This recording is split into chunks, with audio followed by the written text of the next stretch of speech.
জান্নাতে দিব না। উনজুর তাহতা ইলা কাদামাইহি, ইব্রাহিম তুমি দেখো, তোমার পায়ের নিচের দিকে তুমি তাকাও।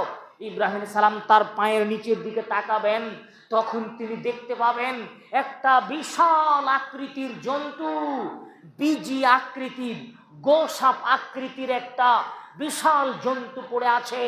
আর তার গায়ে কাতরাতুন গবরাতুন, তার নোংরা আবর্জনা ময়লা তার গোটা গায়ে লেপটানো আছে, মুখ লাগানো আছে। মনে হচ্ছে এক্ষুনি তাকে নর্দমা থেকে ডুবিয়ে আনা হয়েছে।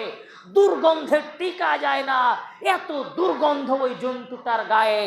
ফায়ুখাযু বিকানিহি, ওই জন্তুটার পা থাকবে, পা ধরা হবে। ওয়ায়ুলকা ফিন্নার, আর ওই পা ধরে জাহান্নামে ফেলে দেওয়া হবে। সম্মানিত উপস্থিতি, ইব্রাহিম আলাইহিস সালাম তখন দেখবেন যে এই জন্তুটাকে জাহান্নামে ফেলা হচ্ছে, কিন্তু আসলে এটা জন্তু নয়।